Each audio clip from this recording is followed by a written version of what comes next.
Captain Jake Morrison stood on the bridge of the New Horizon, watching the strange ships appear on his screens. The alien vessels looked like giant crystals floating in space, all sharp edges and bright lights. They were beautiful in a deadly way, like frozen lightning. "Sir, we're getting a message," said Communications Officer Betty Walsh. Her voice was steady, but Jake could hear the excitement underneath. First contact with aliens was something every human had dreamed about. "Put it through," Jake said. The main screen flickered, and suddenly they were looking at something that definitely wasn't human. The alien stood nearly 8 feet tall, with 4 arms and skin that looked like dark metal armor. Its eyes glowed red, and when it spoke, its voice sounded like grinding stone. "I am War Commander Vex High of the Zephyrian Empire," the alien said. "You will surrender your vessel for inspection. Your species will submit to Imperial rule or be destroyed." Jake almost laughed. It was such a classic alien villain speech that it felt like something from an old movie. "I'm Captain Jake Morrison of the human ship New Horizon. We're explorers, not conquerors. Maybe we can talk instead of fighting?" Vex High's 4 arms moved in what might have been confusion. "Talk? You are a primitive species in a crude vessel. There is nothing to discuss." Behind Jake, Chief Engineer Lisa Davis whispered, "Their ships are pretty, but I'm seeing some interesting power readings. Not as advanced as they think they are." Jake kept his face neutral. "How about we meet somewhere neutral? There's an old space station nearby. We can talk there." The alien commander seemed to think this was funny. "Very well. We will allow you this final dignity before your conquest." 2 hours later, Jake found himself floating through the airlock of an ancient space station. The place had been abandoned for decades, built by some long-dead civilization. It was perfect neutral ground because it was falling apart and nobody wanted it. The Zephyrians were already waiting in the main chamber. Up close, they were even more impressive. Their skin really did look like armor, and they moved with the confidence of beings who had never lost a fight. War Commander Vex High dominated the room just by standing there. "Your species has impressed us by arriving at all," Vex High said. "Most primitives cannot even find abandoned stations." "We're good at finding things," Jake replied. He had brought a small team: Lisa the engineer, Dr. Alex Turner the medic, and Marine Sergeant Danny Rodriguez for security. They looked tiny next to the aliens. Dr. Turner was scanning the room with a small device. "Interesting atmosphere mix," he muttered. "High nitrogen, some sulfur compounds, temperatures about -20 Celsius. "You should be dead," said one of the other aliens, whose name sounded like clicking stones. "This environment is toxic to most life." "Nah, just a bit chilly," Lisa said, pulling on a light jacket. "The air's a little stale, but I've breathed worse in subway tunnels." The aliens exchanged looks that Jake couldn't read. Then alarms started blaring. Red lights flashed throughout the station, and a mechanical voice announced in several languages that life support was failing. The main reactor was overheating. The air recyclers were breaking down, and radiation levels were climbing. The Zephyrians immediately moved toward their ship. "We must evacuate," Vex High declared. "This station will become uninhabitable within minutes." "Hold on," Lisa said, pulling tools from her belt. "Let me take a look at this." She floated over to a control panel and started opening access hatches. Sparks flew out, and the smell of burning electronics filled the air. The radiation detector on Alex's belt started clicking faster. "Engineer Davis, we should leave," Danny suggested. "In a minute," Lisa replied. She was elbow-deep in alien machinery, her tongue sticking out in concentration. "This is just a stuck coolant valve, and some corroded connections. Pretty standard stuff. The Zephyrian stared as Lisa worked in the toxic atmosphere without even a breathing mask. The temperature was dropping fast and frost was forming on the walls. What looked like deadly radiation to the aliens barely registered on human equipment. "How are you surviving this?" Vex High demanded. "Surviving what?" Alex asked. He was taking readings with his medical scanner, completely unbothered by the chaos around them. "Oh, you mean the cold? It's not that bad. Like a winter day in Minnesota." "The radiation levels would kill most species in minutes," another alien said. Alex shrugged. "Yeah, it's a bit high. Nothing a few vitamins won't fix later. I've seen worse at dental x-ray clinics." Lisa's repairs were working. The light stopped, flashing red, and the temperature started climbing back up. The radiation levels dropped to what humans considered normal background levels. "There we go," Lisa announced, wiping her hands on her jacket. "Good as new. Well, good as a 1,000-year-old space station can be." The Zephyrians had gone completely silent.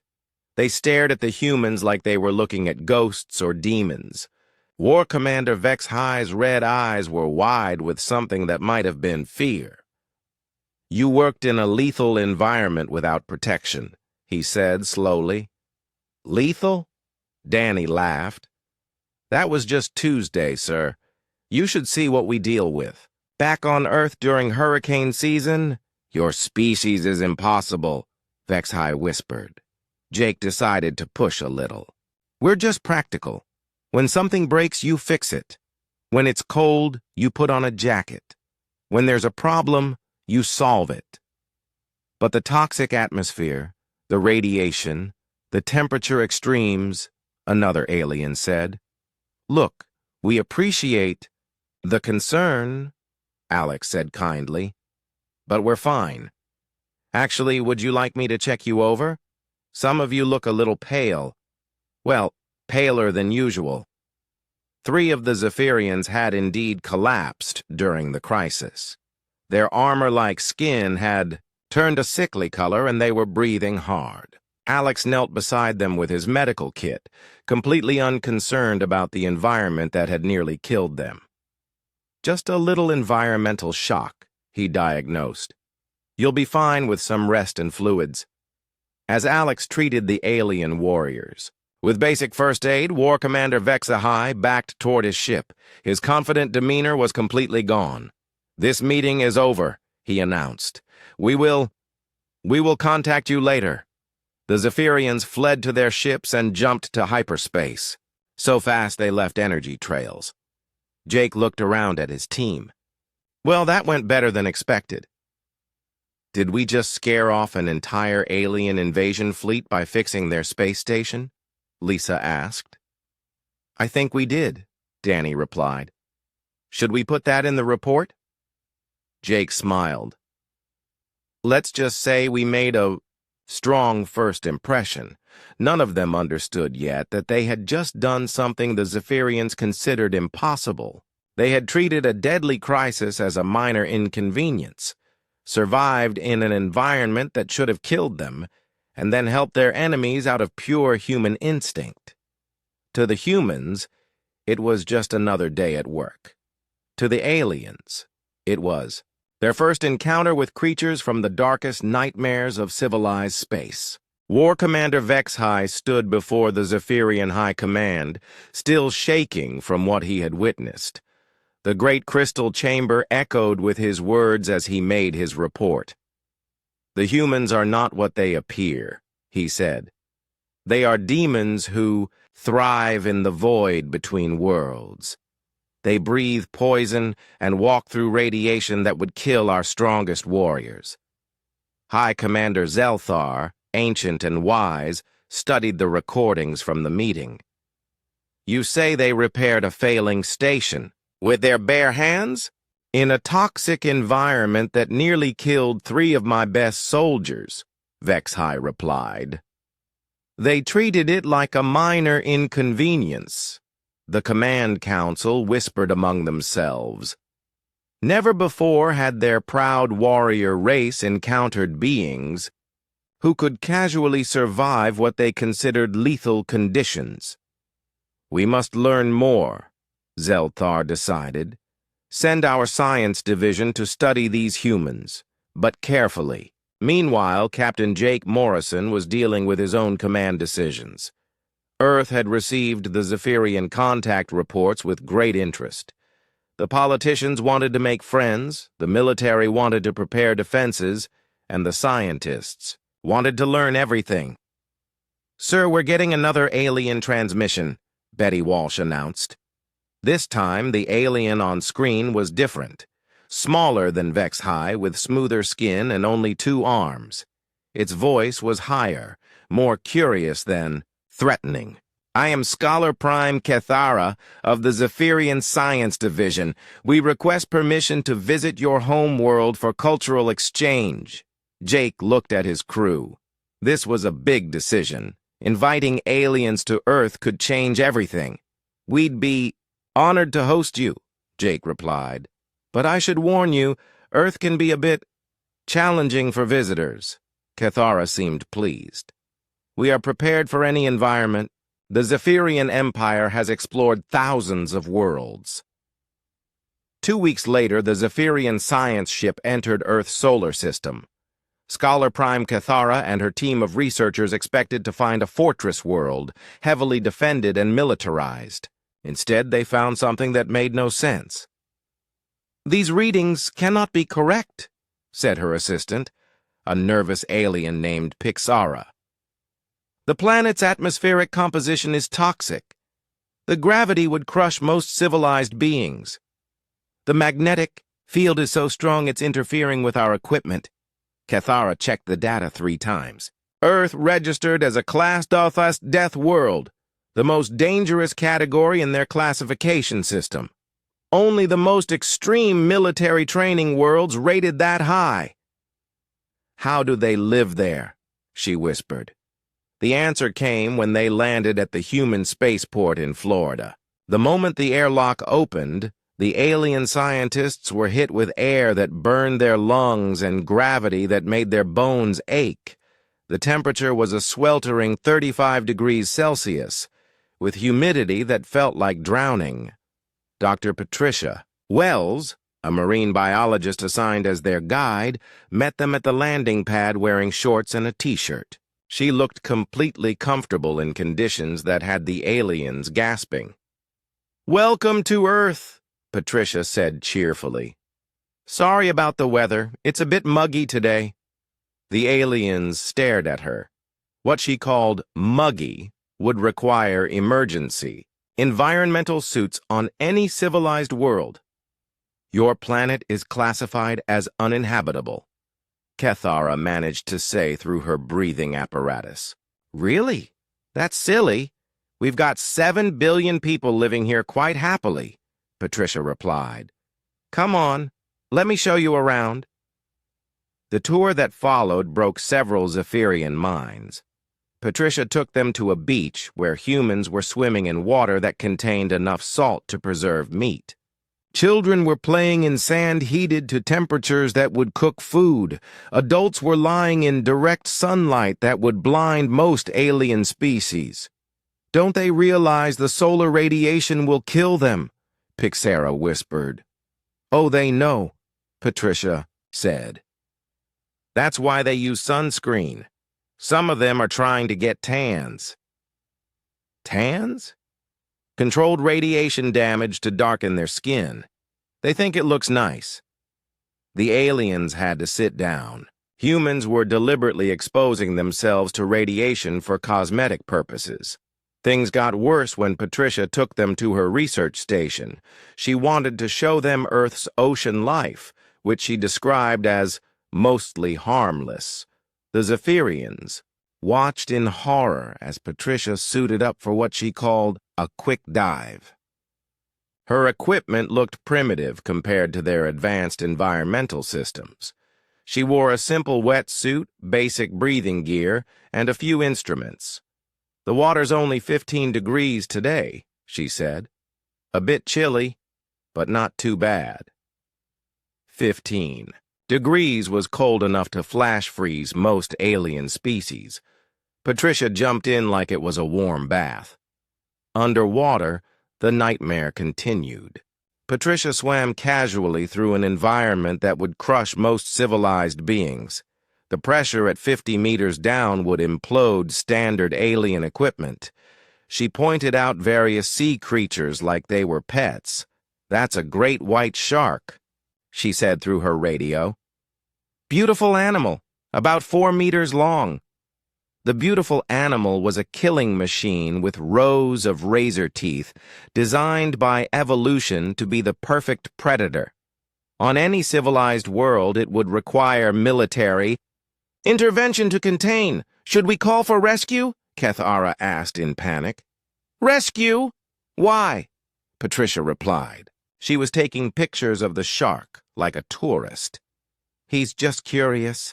They usually don't bother humans unless we're acting like injured seals." The shark, larger than most Zephyrian warriors, circled Patricia once and then swam away. She continued her dive like nothing had happened. Back on the surface, the aliens sat in their environmental suits, trying to process what they had seen. Patricia emerged from the water laughing. "That was great. The visibility was perfect today. Did you see that school of tuna? They must have been migrating." "You just encountered an apex predator in its natural environment," Kethara said weakly. "Well, yes. That's where they live," Patricia replied. "You can't study marine life from a laboratory." That evening, the aliens requested an emergency conference with their home world. The data they were collecting was so unbelievable that they needed verification. "The humans live on a world that should not support complex life," Kethara reported. "Their atmospheric pressure would rupture Zephyrian organs. Their gravity would crush our bones. Their weather patterns include phenomena we classify as natural disasters." "Surely they use advanced technology to survive?" came the reply from Zephyria. "No. They use primitive cloth coverings and simple tools. They seem to be naturally adapted to conditions that would kill us in minutes." The worst revelation came when Patricia showed them human entertainment. She thought they might enjoy some adventure movies to understand human culture. The Zephyrians watched in growing horror as humans on screen survived explosions, falls from great heights, extreme temperatures, and combat with dangerous animals. What humans called action movies looked like documentary footage of impossible survival scenarios. "This is fiction, right?" Pixara asked hopefully. "Well, yes," Patricia said. "Real life isn't usually that exciting, though my cousin Jake does. Mountain rescue in Colorado. Some of his stories are pretty wild." Mountain rescue. The humans had developed professions dedicated to saving people who climbed dangerous peaks for recreation. What they called fun would require evacuation of entire Zephyrian cities. That night, Scholar Prime Kethara filed her report. Her conclusion was simple and terrifying. Humans were not just adapted to survive on Deathworlds. They were evolved from Deathworld conditions. Every aspect of their biology that seemed normal to them would be considered miraculous by any other species. They had redundant organs, immune systems that treated most galactic diseases as minor inconveniences, and bone density that could withstand gravitational forces that would crush civilized beings. Most terrifying of all, they had developed a psychology that treated trauma and stress as learning experiences. The Zephyrian High Command read the report in stunned silence. They had encountered something that should not exist, a species that thrived in conditions that would exterminate their own people. "What do we do?" asked one of the council members. High Commander Zelthar was quiet for a long moment. "We learn," he finally said, "and we pray they remain friendly." War Commander Vex High had spent weeks studying the reports from Scholar Prime Cathara. The more he learned about humans, the less he understood them. They were impossible creatures who treated lethal environments like vacation spots. But Vex High was a warrior, and warriors solve problems through action, not endless study. He had an idea that would either prove human superiority once and for all, or reveal them as lucky fools. "I propose a joint military exercise," he announced during his transmission to Captain Jake Morrison. "A survival test on neutral ground." Jake looked interested. "What kind of test?" "The Moon Creo 7th. We use it for our most extreme warrior training. 72-hour survival with minimal equipment. Your best against our best." Jake discussed it with his crew. Marine Sergeant Danny Rodriguez was immediately interested. "Sounds like fun, sir. Like a camping trip with aliens." "Camping?" Dr. Alex Turner looked up from his medical reports. "Count me in. I could use some fresh air." Chief Engineer Lisa Davis shook her head. "You two are crazy. But if you're going, somebody needs to keep you alive." Jake made his decision. "We accept your challenge, War Commander. But we're bringing civilians, too. This is a cultural exchange, not just a military operation." Vex High was confused. "Civilians? This is a warrior's test." "Our civilians are pretty tough," Jake replied. The human team that arrived at Creo 7 was nothing like what Vex High expected. Along with Marine Sergeant Danny Rodriguez, they brought Park Ranger Helen Carter, EMT Kevin Brooks, and adventure photographer Mike Chen. They looked like they were going on a picnic. The Zephyrian team was the elite Storm Guard, warriors who had conquered entire worlds. They arrived in full environmental suits with advanced life support systems, energy weapons, emergency beacons, and enough technology to build a small base.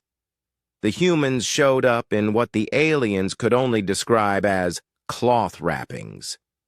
Danny carried a standard military survival kit. Helen had hiking gear and a first aid kit. Kevin brought medical supplies and camping equipment. Mike had cameras and what looked like sandwich supplies. "Where is your environmental protection?" asked Storm Leader Vex High's second-in-command. "We're wearing it," Helen replied, pointing to her hiking clothes. "Layered clothing system, waterproof outer shell, insulated boots, standard wilderness gear." The aliens stared. What humans called standard gear would not protect a Zephyrian child in a mild rainstorm. Creo 7 was everything Vex High had promised.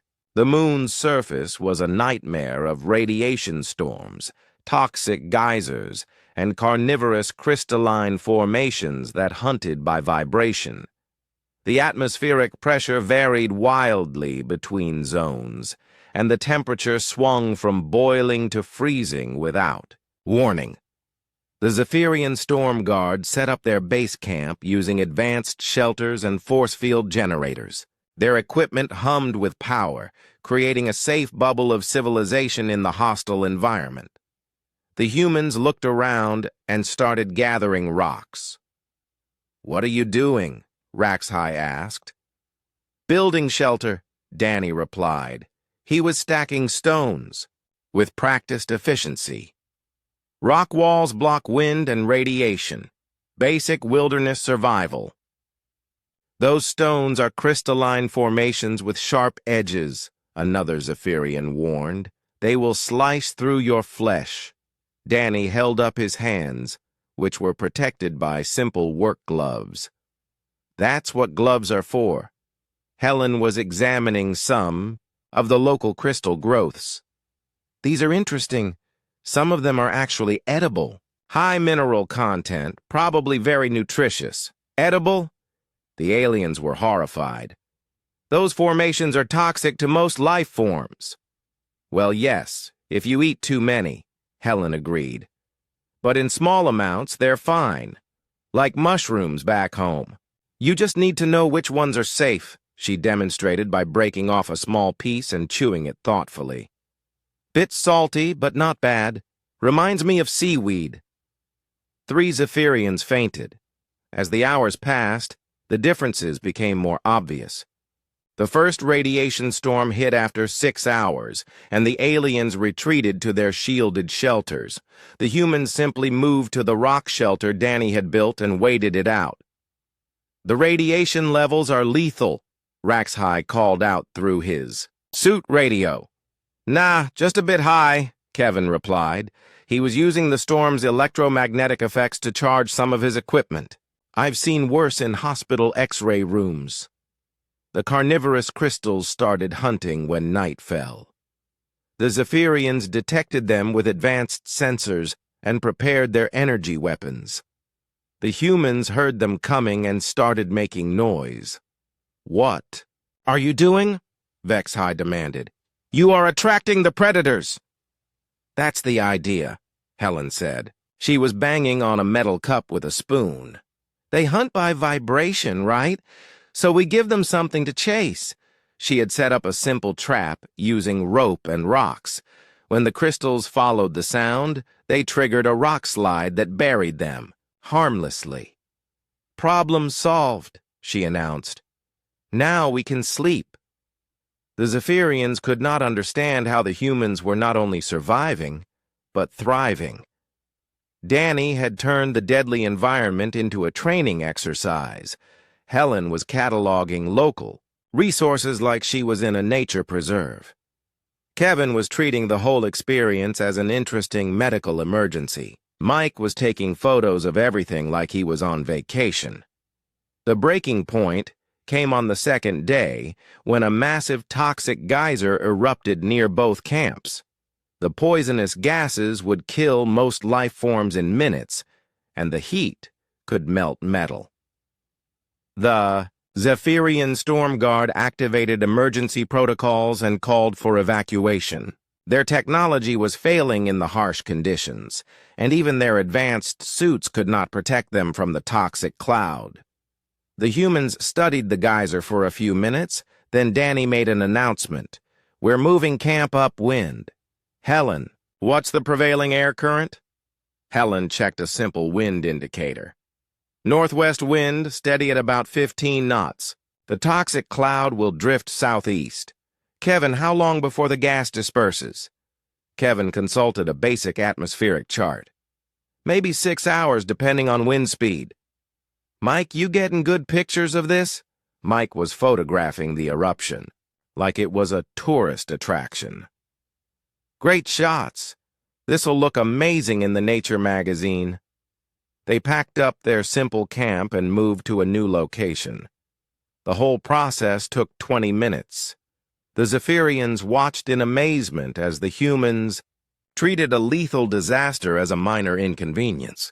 They had not used any advanced technology, just basic knowledge and common sense. How did you know to do that? Vex High asked. Know to do what? Danny replied. Move away from poison gas?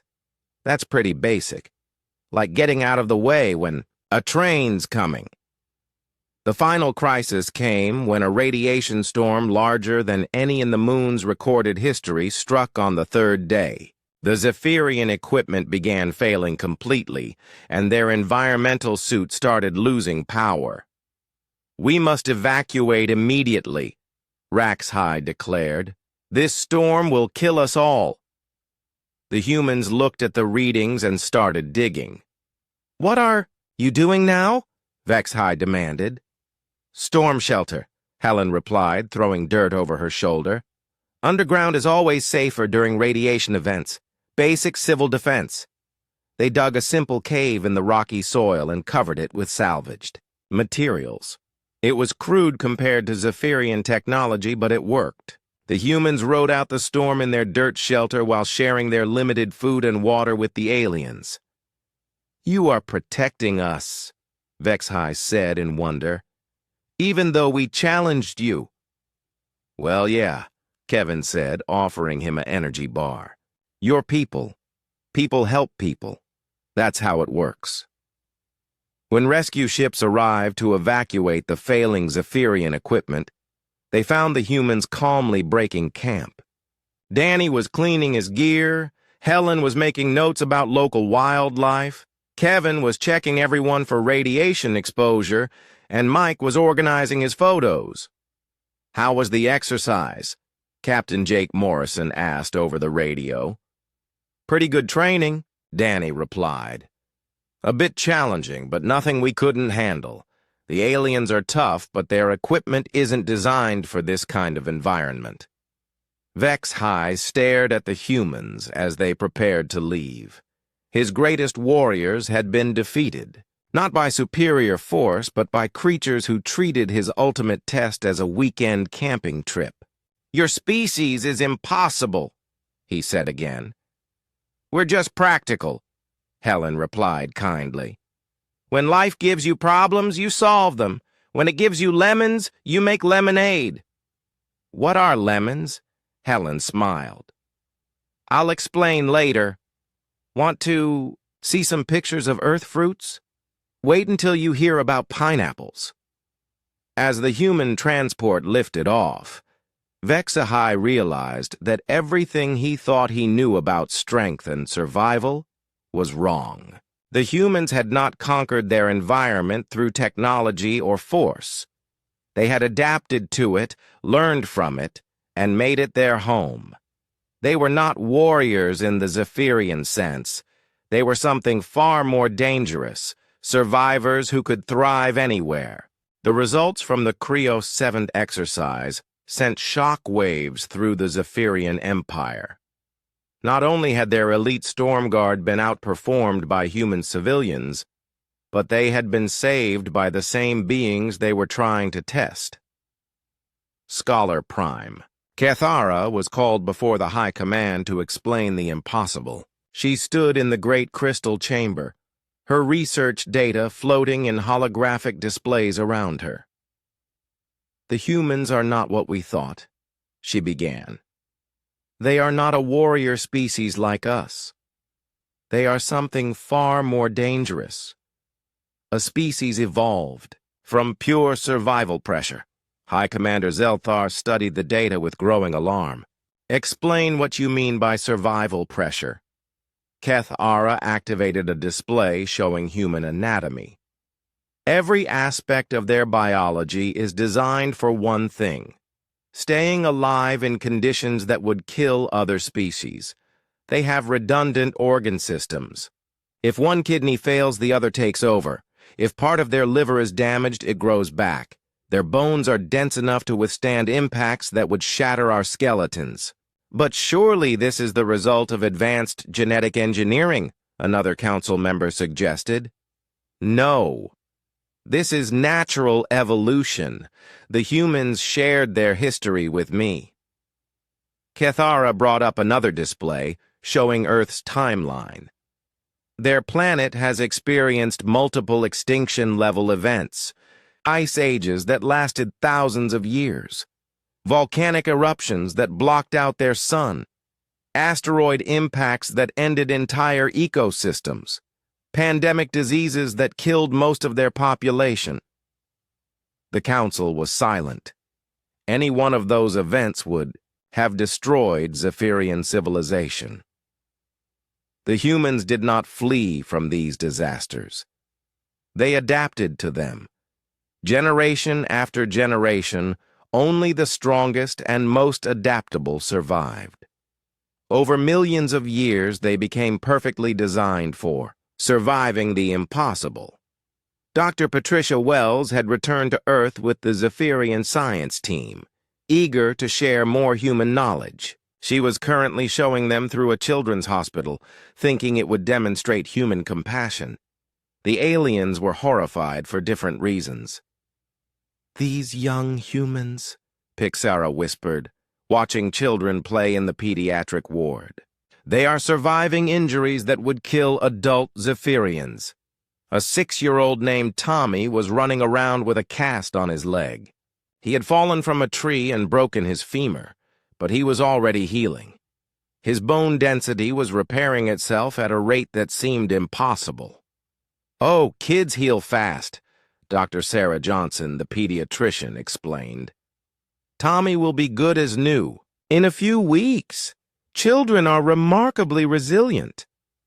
Resilient was not the word the aliens would use. Tommy's injury would have required major surgery and months of recovery for a young Zephyrian. For humans, it was apparently just an inconvenience. Things got worse when Sarah showed them the emergency room. The aliens watched human medical staff casually dealing with injuries that would require specialized trauma teams on any civilized world. A construction worker came in with a piece of metal stuck in his shoulder. He was conscious and talking, apologizing for getting blood on the floor.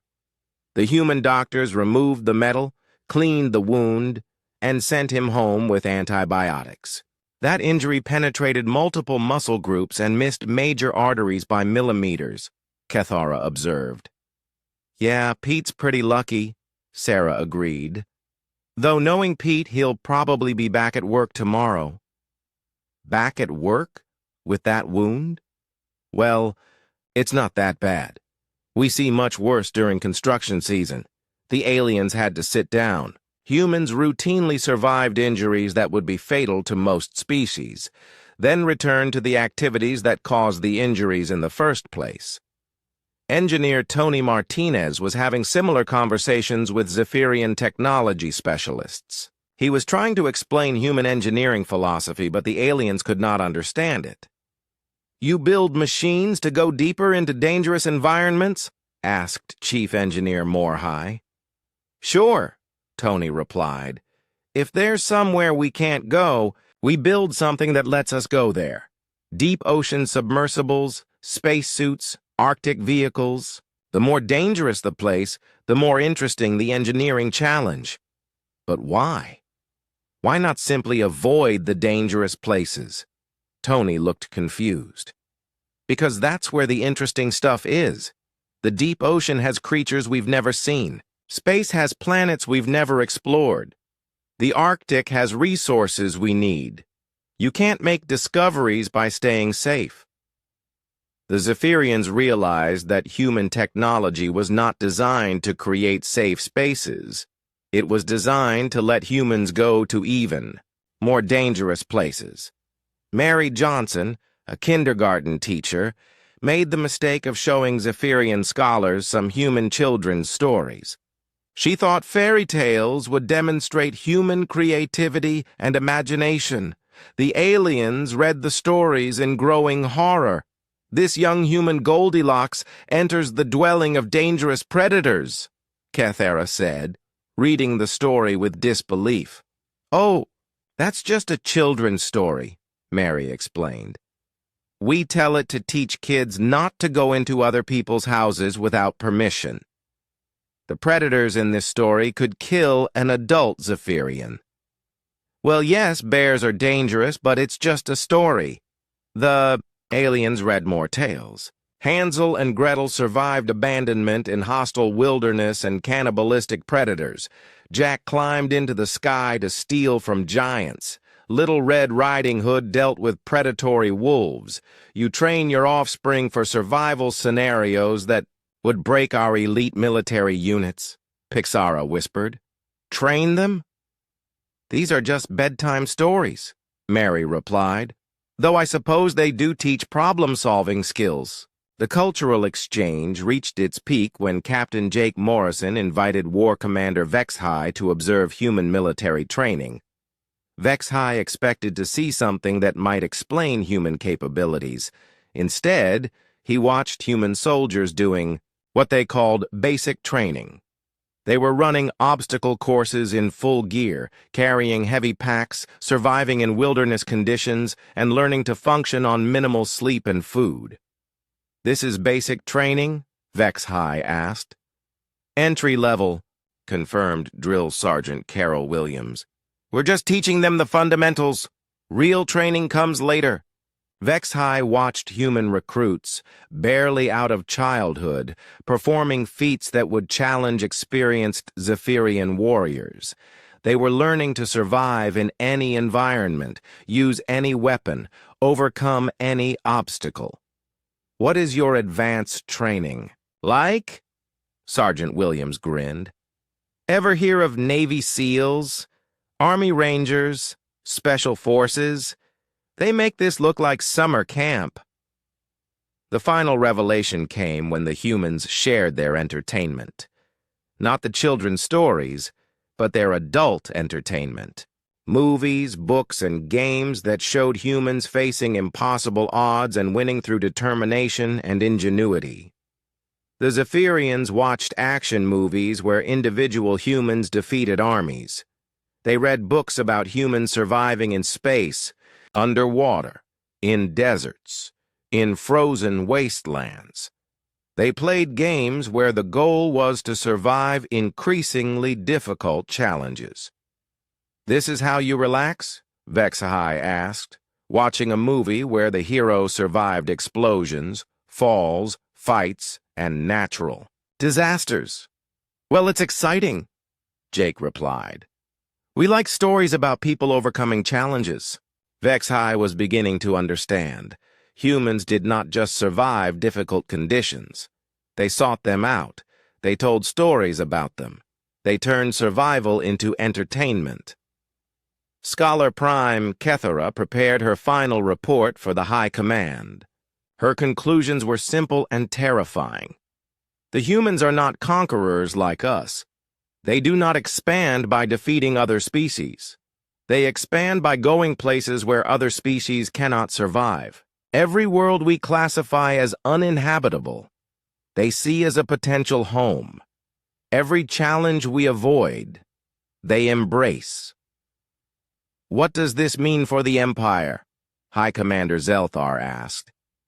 "It means we have encountered something unprecedented.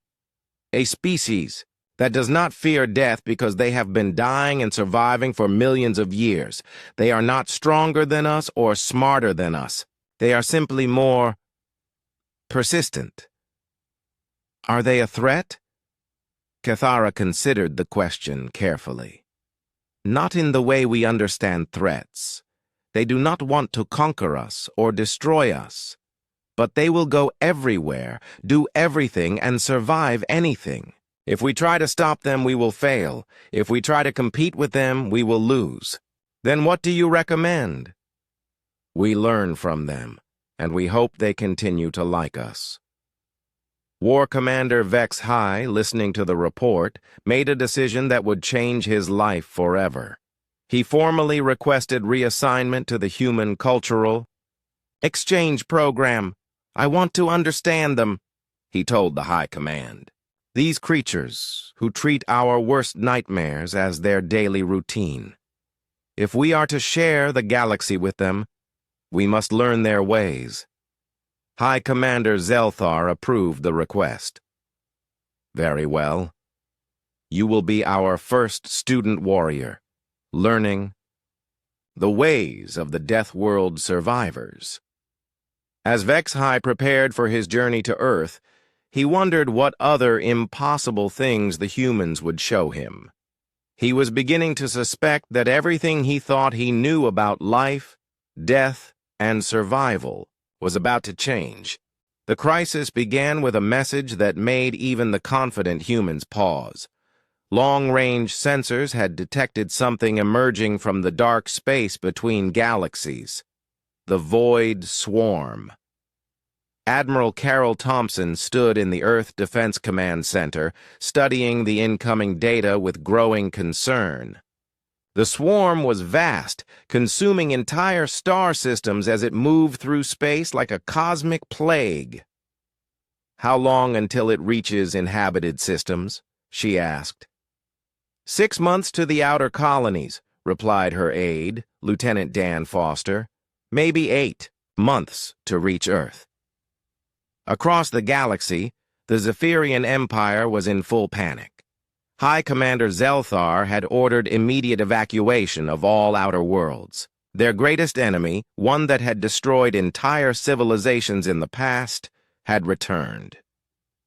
"Begin Phase 1 evacuation protocols," Zelthar commanded. "All non-essential personnel to the core worlds. Prepare the ultimate defense barriers." War Commander Vex High, now calling himself Student Warrior Vex High, after months of studying with humans, watched the evacuation with growing frustration. He had learned enough about human thinking to know they would not run from this threat. He was right.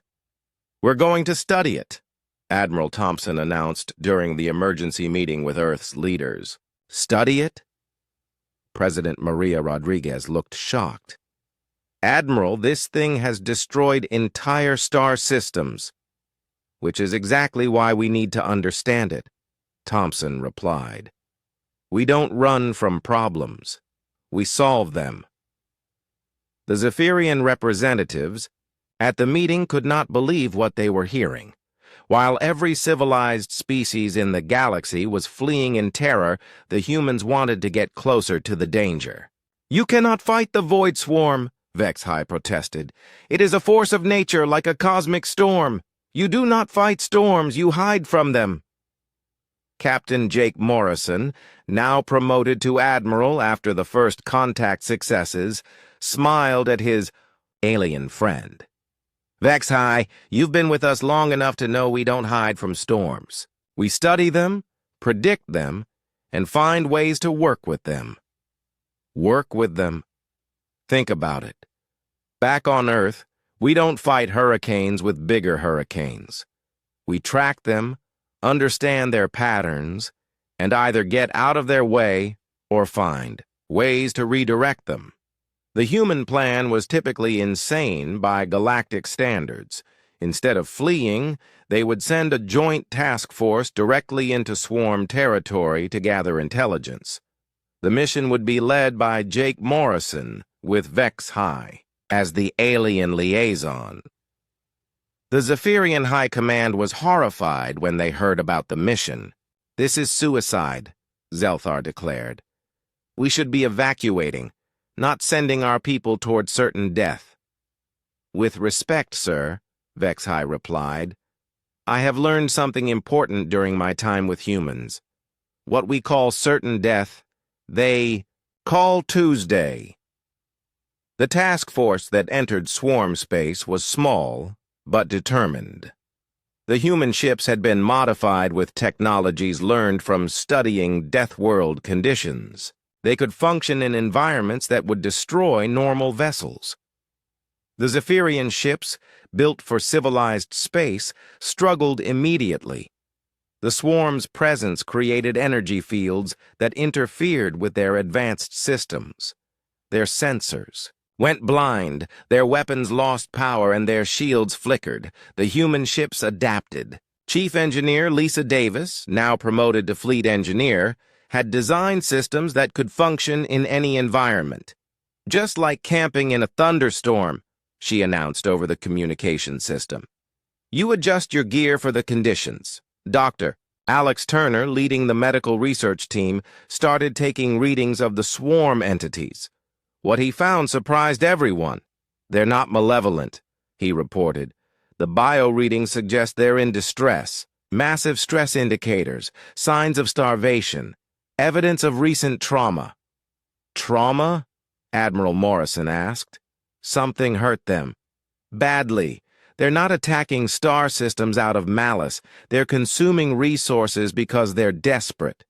Marine Sergeant Danny Rodriguez, now Colonel Rodriguez, led the first boarding party onto a swarm vessel. It should have been impossible. The swarm ships were alive, biological entities that should have digested any intruders. Instead, Danny treated it like exploring a cave system. He moved carefully, watched for hazards, and maintained communication with his team. When the ship's immune system tried to attack them, he used tactics learned from dealing with Earth's hostile wildlife. "It's just defending itself," he reported. "Like a wounded animal." If we're careful and non-threatening, it should leave us alone.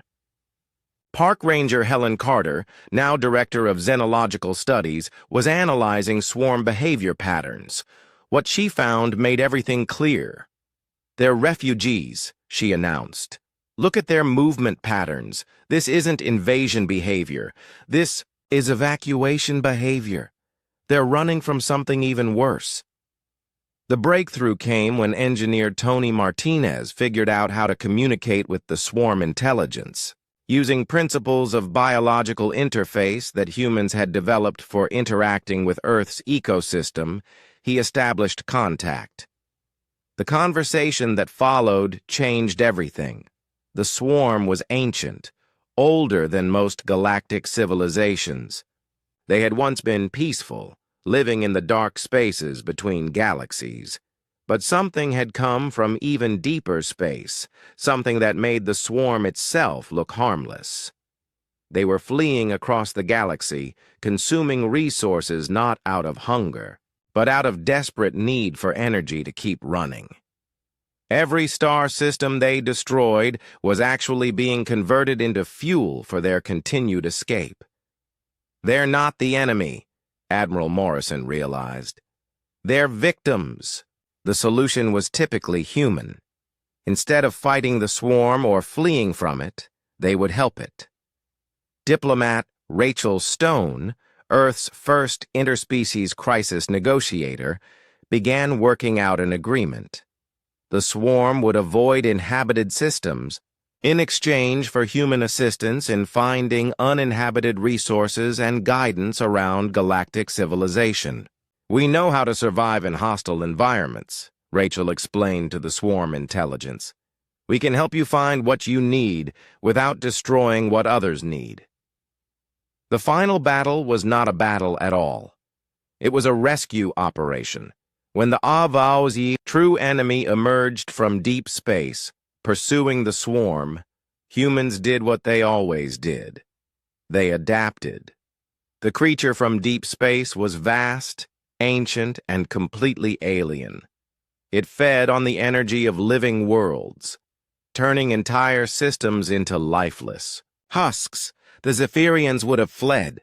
Most species would have evacuated the galaxy entirely. The humans studied it for 3 days, then declared it just another predator with interesting feeding habits. Dr. Patricia Wells, now heading the Deep Space Biology Division, led the research team that figured out how to redirect the entity. They did not destroy it or defeat it. They simply convinced it that there were better feeding grounds in empty space, away from inhabited worlds. "Every ecosystem has its apex predators," she explained to the amazed galactic community. "You don't eliminate them. You manage them. You find ways to coexist." The crisis ended not with victory or defeat, but with a new understanding. The galaxy was larger and more dangerous than anyone had imagined, but it was also manageable if you approached it with the right attitude. The Deathworld Compact was signed 6 months later. Humans became the galaxy's emergency response specialists, the people others called when facing the impossible. The Zephyrians became their first and closest allies, learning that true strength came not from conquest, but from adaptation. Vex High, now permanently assigned to Earth, watched the signing ceremony with amazement. A year ago, he had been a proud warrior who thought strength meant the ability to destroy enemies. Now he understood that real strength meant the ability to survive anything, help anyone, and turn the impossible into the routine. "What's next for humanity?" he asked Admiral Morrison. Morrison was reading reports from long-range exploration teams. They had found signals from the far edge of the galaxy, signs of another crisis that would terrify civilized worlds. "Well," Morrison said with the casual confidence that had terrified alien warriors and saved galactic civilization, "we just got a distress call from the Andromeda Galaxy. Seems they're having some kind of problem with interdimensional parasites. Interdimensional. Parasites? Sounds interesting, doesn't it? Better pack your survival gear, old friend. Looks like we're going camping again. As the human ships prepared for another impossible mission, Vex High realized he was looking forward to it. He had learned the most important lesson of all. When you stop being afraid of the impossible, everything becomes just another day at the office. The galaxy was vast, dangerous, and full of threats that would destroy civilized worlds. But it was also home to a species that treated cosmic horror as basic survival training, and somehow that made everything seem manageable.